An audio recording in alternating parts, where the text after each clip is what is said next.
Greetings, welcome back to my channel. Today we'll be talking about the 2001 release by Kylie Minogue, Fever. Now, Kylie Minogue had a long and winding road coming to this album.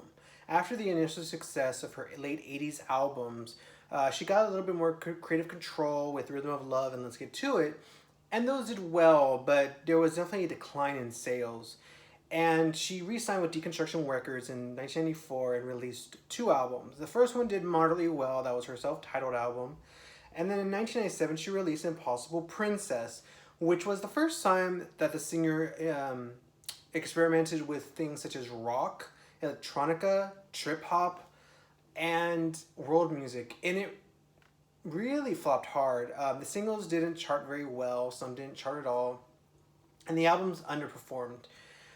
It was the first and only album to this date where Kylie Minogue wrote a big bulk of the album by herself, and she was at a creative peak. The songs dealt with deep emotional issues, including mental health and toxic love and introspection. There's even the songs of the era. They really go there. They really show how much of an artist Kylie Minogue could be. And, if you were to listen to that album next to like Tori Amos or Paula Cole or Alanis Morissette, Fiona Apple, it wouldn't stick out. And, I mean, it would. It's a great album, but it wouldn't stick out sonically as like, oh my God, it's so pop. She really went there. And unfortunately for everybody, it really flopped. And which I don't understand this. These great albums, they're always flopping. You're always hearing about that. And especially at the time, 97, that was a time when this music was really in vogue. And I don't know, I guess, they didn't want that from Kylie, basically. And in America, I never even heard of the album because the album was never released in the US. They were actually going to with Madonna's Maverick, but it never happened. Anyways, because of that flop, Kylie's next album was Light Years, which is a very poppy album. Spinning Around was the first single, which was co-written by Paula Abdul, went to #1 in the UK, and was her comeback. It was a massive success, and it was kind of like a disco-fied album, a lot of disco elements on there, some modern takes on it and such. And Kylie co-wrote a little bit of it, not a bulk of it, but a good portion of the album is written by Kylie. It's just a great album. It's kind of like a journey through time because there's songs that sound like they're from the 60s and 70s and 80s and 90s and 2000s. Like it's kind of like Donna Summer's I Remember Yesterday, just a journey through time via music. And, for the next album, I think, she had signed with Parlophone, and I think she really they were looking to get even more mainstream. Teen pop had taken over. Britney Spears and Christina Aguilera. Janet's All For You was more, I would say, mainstream than ever. Madonna's music was very much, and now it was Kylie's turn to kind of get a piece of the pie. Now, Fever, I think, unlike her peers, I think still stays true to her roots overall. And I'm not saying Janet doesn't. I'm just saying, instead of going for a more mainstream sound, I think it's even a little less mainstream than Light Years because it's all dance. And you need to know that in the early 2000s, club dance music was not ruling the charts the way that it was in the past 10 years. At all. You had Madonna's Hung Up and Cher's Believe. Some other artists like Gloria Estefan tried their hands at dance albums and didn't do very well. I mean, it was typical for divas to do dance music, mostly because of, I think, Gloria Estefan started that trend, in 98. But it wasn't like let's do a full dance album. And so this was not this was probably predicted to be moderately successful, but at least kind of changing things up from Light Years and then moving forward and being a little bit more cohesive, because Light Years is all over the place. It's you have amazing, like, heavenly songs like Spinning Around, and you have some of her worst songs like Kids. So they probably wanted something a little bit more cohesive, a little bit more for the clubs, but if there's a hit, there's a hit. Little did they know that this would become her biggest album of her career and one of the biggest albums of the 2000s worldwide. When Can't Get You Out of My Head, which was the first single, came out, that was massive. It was so massive that she had not had a record deal in the US in forever. Um, a major label had not had her since the late 80s. Her third album, Rhythm of Love, was never even released in the US. And Impossible Princess wasn't. Let's Get To It certainly wasn't. Light Years, I remember, got a little bit of promo, but you couldn't buy it unless it was import. But you could buy it as an import at the CD stores. I do remember that. Fever got her a record deal with Capitol Records in the U.S., and it was her first major record deal with the U.S. since Geffen Records in '89. So massively big. The song actually was a top 5 hit in the U.S. Went to number 3. And it has this amazing sound that had never really been heard before. It's kind of like a mixture of like 80s new wave, new disco, and just amazing pop music. I would say it's light years better than anything that Britney Spears had done or Christina had done. Certainly better than like any of her peers. I mean, it was just an amazing sound. And she worked with Kathy Dennis, who was an early 90s dance diva, who had went on to write songs for other artists and later in her career, like Toxic for Britney Spears, and she worked for Kylie a few times too. Anyways, so this album exploded, and it was so big that it got, like I said, a US release and spawned quite a few hits, especially for an artist who had been around for almost 15 years. And you know, a few years earlier, she was declared over. Her tour for Impossible Princess was rather low budget. And it was pretty much just her and her fans and the few people who still supported her. And here she was. This was going to be her main comeback. I mean, a lot of people have their favorite Kylie albums. This one is the most nostalgic album, I would say, that I have, because I listened to it so much when I was a kid. I bought all her CDs from import like websites. I'm from the US. Yeah, I had every album. I collected her vinyl records, and you know, I was just a big fan of hers. And once she came out with X and Two Hearts, I kind of lost a little interest. Mostly because I just didn't like the new direction. Most of the singles, I think, on X and Kiss Me Now Kiss Me Once, Kiss Me Now, they're a little reminiscent of Fever. Only not as good. They seem to kind of want to capitalize on the peak Kylie. Whereas with this wasn't capitalizing on the peak Kylie. This was kind of just trying something new and trying to make a dance record. And it's one of the best dance records of all time. I mean, there's so many good songs, and we have to talk about the B-sides first. There's a bunch of B-sides for this album. So, Good Like That, which was released as a B-side, is like a disco-fied, dirty guitar kind of like just pop song, dance song. It's great. It should have been on the album. Good Like That should have been on the album. Tightrope is of a more somber, laid back, almost down-tempo pop song. That should have been on the album 100%. Then you have Baby, which was a B-side. It's a little bit more dancey, spacious. It kind of fits the album a little bit more. Kind of like Dance Floor, In Your Eyes. It sounds a little bit like those two songs. It's amazing. It should have been on the album. Whenever You Feel Like It, which was on the Scooby-Doo soundtrack. Great song. I don't know if it should have been on the album, but I wouldn't mind it, you know. Boy, which was a American bonus track, which is kind of like an urban urban electro pop song.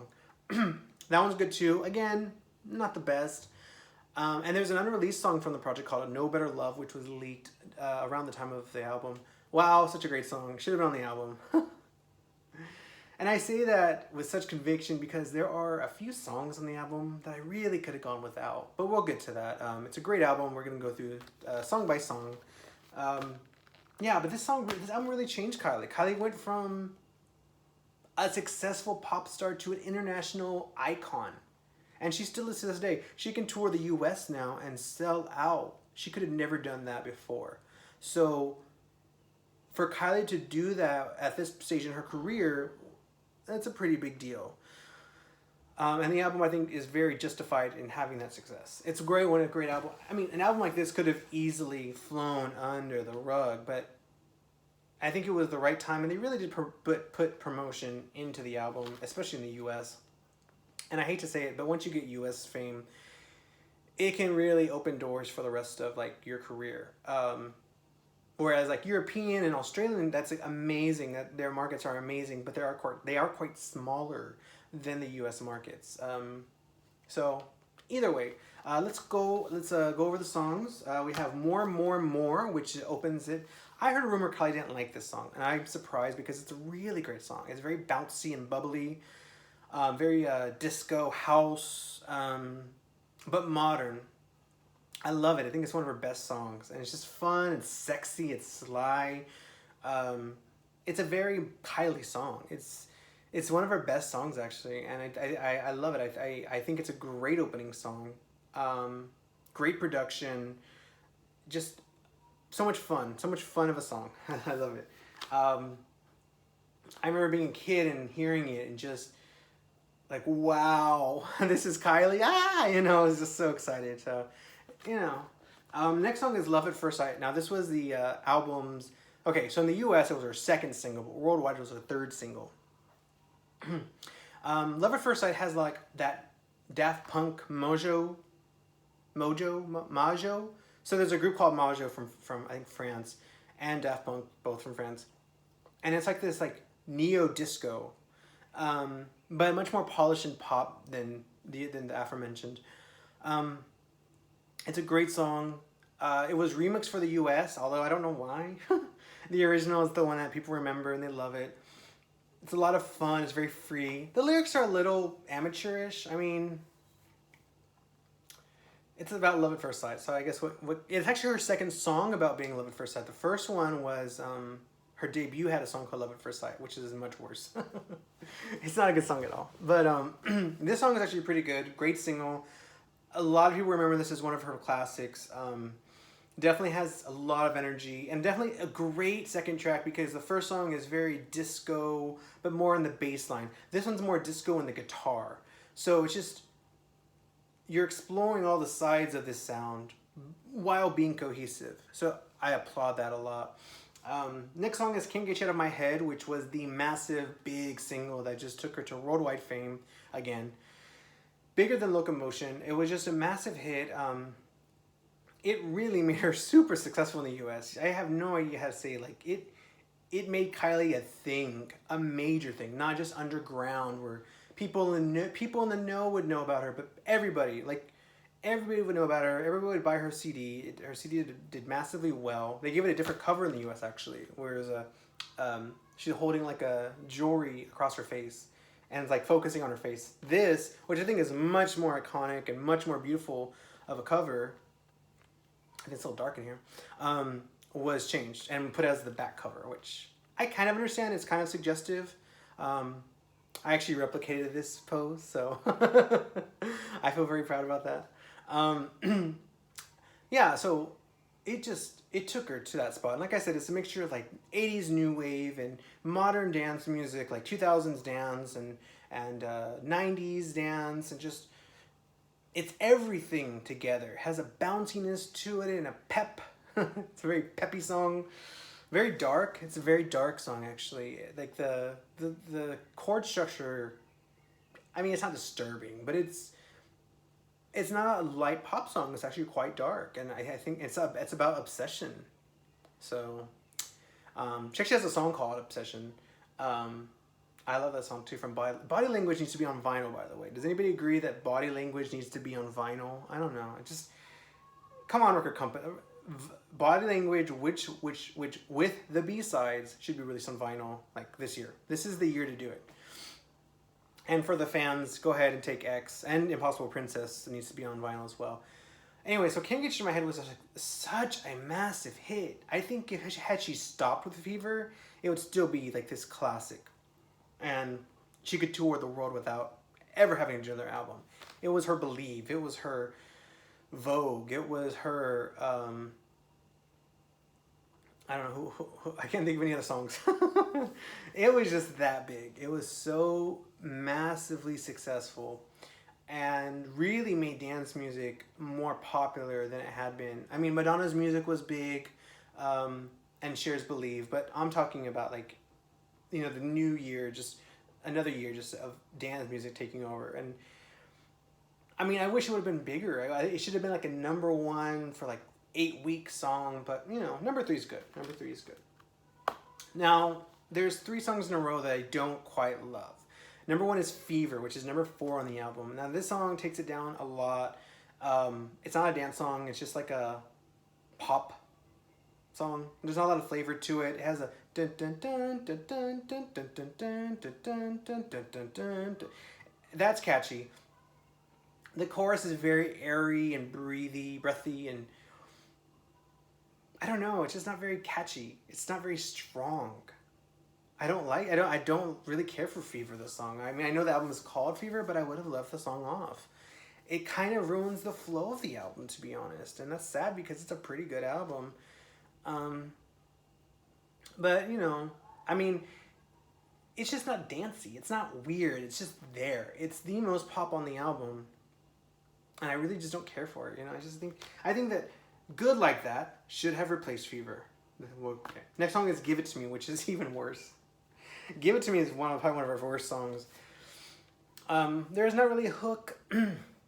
It's like an electro pop song that's not really dancey. It's kind of weird and jagged of a song.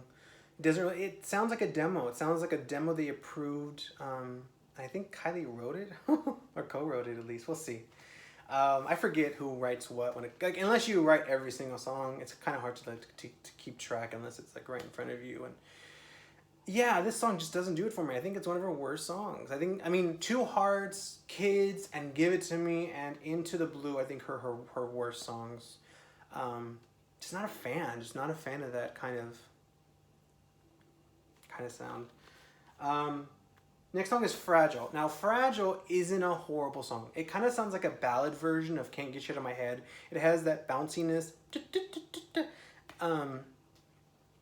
It's nice, but compared to like Tightrope or Baby, I would have put those songs. Sorry, I gotta do this really quick. I would have put those songs instead. So yeah, you have Baby, Good Like That, and Tightrope. I would have definitely replaced those songs with these 3 songs. It's still a great album. I mean, there's 12 songs, so if you have 3, you still have 9 amazing songs. And like I said, the bonus tracks. What I would have really liked is if when they released this vinyl, there would have been a bonus disc of B-sides and remixes. That would have been amazing. That would have been amazing. Because I love those B-sides. They're amazing. The next song was the album's final single, Come Into My World. Now, by the way, Fever was a single, actually, in some parts of the world, but didn't do very well. Come Into My World was the 4th single worldwide, and I believe the 3rd single in the U.S. It's kind of like Can't Get You Out of My Head's little sister or bigger sister. It's beefier, you know, but it's good. I really like Come Into My World. It's a great song, but it doesn't have the same magic, I would say, as Can't Get You Out of My Head. It's a little sweeter, a little less dark, and just it's not so much I'm obsessed with you. It's just more like I want you kind of song. Very cute, very sweet. I like it. The video was shot here in Paris. I'm still trying to figure out where so I can go there, but if you watch the video, it doesn't have a lot of visual clues on where she is. And if somebody out there knows where she filmed it, please let me know in the comments. I like the song. I think it was a great 4th single. I mean, I think it could have pigeonholed her, but obviously that didn't happen. But I think it's a great song, and definitely glad on the vinyl you get the single mix, but if you buy the CD, it's the regular album mix. Which I'm glad, because on vinyl this album sounds amazing, and Come Into My World sounds amazing. It just blows up in your face. It just, you know. So you know, that's just, I love it. The next song is In Your Eyes. Now, this was a single in Europe and Australia, but not in the US, which I think is weird because I think it's one of the best songs on the album. I actually like it more than Can't Get You Out of My Head. Just very groovy and flowy and futuristic, but also retro at the same time. It's just a great song. I'm imagining, like, people who are fans of, like, Gaga and Kesha, I kind of get where they got their influences, but this has like a bass line that just has like a disco-ness to it that I feel like those songs are missing. Because I feel like a lot of artists are inspired by Kylie, but are missing that retro glam feel that Kylie has. I don't know if I said that right, but there's something about Kylie that's very retro meets modern, and it works. So she can do like modern day dance music, but still have something funky to her and still something, chic and sly. That I feel like 2010s artists who were inspired by Kylie, because the next generation, they don't really have that. So anyway, next song is so In Your Eyes was a pretty big hit worldwide. I think it should have been released in the US. The video is amazing. It was directed by the same guy who did the head video, Can't Get You to My Head. Just an amazing song. And when she did it live, she had these men in heels and they're like salsa dancing. It's just a great song. Great. Growing up gay, you're like, oh my God, guys are in heels. And it's like, it blows your mind. So next song, kind of losing my voice, by the way, is Dance Floor, which kind of sounds a little bit like In Your Eyes, has that grooviness to it. This was another song that was co-written by Kathy Dennis along with Come Into My World and Fragile, actually. Kathy was quite the songwriter. And by the way, Kathy co-wrote After Dark for Kylie, and I think that's one of Kylie's best songs. Comment below if you've heard After Dark and if you like it. Dance Floor, I really love it. It's just like a little bit of a sequel to In Your Eyes. Just that groovy disco feel, fun and funky. I really like it. It's I love that kind of club sound, the early 2000s Euro disco. Just hits the spot. Next song is Love Affair. This one is a little bit, I would say this is the most influenced by like Madonna's Ray of Light. There's some guitars in there. It's a little bit more dark, more hard-hitting electronica pop. Definitely catchy and definitely pop, but there's just something a little bit more gritty to it, a little bit more dirty. I like it. It's not my favorite on the album, but I definitely like it a lot, and glad they kept it. Yeah, definitely check it out. It sounds great on vinyl, very atmospheric as well. Just like I said, just dangerous, more dangerous feeling. It's a dirty song. The next song kind of cleans things up with Your Love. That is a beautiful electro dance ballad. It's kind of like mid-tempo, but there's a dance beat, but it's kind of a ballad. Like the melody could be easily used for a ballad, but the background music is very much up-tempo dance music. Kind of. Like you could dance to it, I guess. Kind of like a Metro song. Like I don't know if people know who Metro is. Like that song Missing, like the deserts miss the rain, that kind of feel. Laid back dance music. But the melody itself and her vocals are very balladish. So not like they remixed it, but like they fused. There's a fusion of the two sounds, and yeah, I just think it's a great fusion of sounds. Next song is Burning Up. This is the last song on the album. Great song. It starts off like it's acoustic, and then it blasts into like electrono dance. Kind of like I wish Madonna would have done with American Life, where there's acoustic, electronic, but maybe like on their own. Like instead of having electronic instruments along with your acoustic guitar, maybe just have them take turns or something. That's what Burning Up does. It's a great song. When she sang it live, her dress got taller and taller and taller. And she was like up in the air, and oh my God, amazing. Like, I don't know how they did it. Probably just like a stand. And great song. I don't know about it like a closer. I think Your Love is a better closer, Tightrope. But like I said, Tightrope's not on the album. So let's take a look at the vinyl, because I've been talking a lot about the music and the story and such. And I know this vinyl is gorgeous, so let's take a look at it. You have the back cover, which is very simple. And then the inner, it's a gatefold, even though there's only one disc. It's really cool. And then the sleeve. And then we'll find out who wrote what. I think did she write? She wrote Give It To Me. Oh my gosh. Oh, no, I'm sorry. Yeah, she did. With Steve Anderson and Mark Picciotti. So Kathy Dennis did Can't Get You in My Head, Come Into My World, Dance Floor, and oh, she did not do Fragile. Okay, I'm sorry. She did not. Anyways, here is the inner sleeve picture. And then you have the back And this is the disc. Looks like a saw. Like you could cut someone's head off. The back one is a little different. Still a saw, but like Kirby, you know, Kirby's Adventure, like that kind of saw. Does anybody know? Okay. Anyway, so if you, I'm sure there's a lot of people out there who know about the album. Let me know your comments, in your comments, what you think about the record. Your favorite Kylie song. Happy birthday, Kylie, by the way. Today is her birthday. I think she's 27 or 28. I love this album. I do have some problems with some of the songs, but the B-sides more than make up for it. I think of any album ever released in the history of the world, this album has the best B-sides, bar none. And Kylie's always had really great B-sides, but this one really goes for it.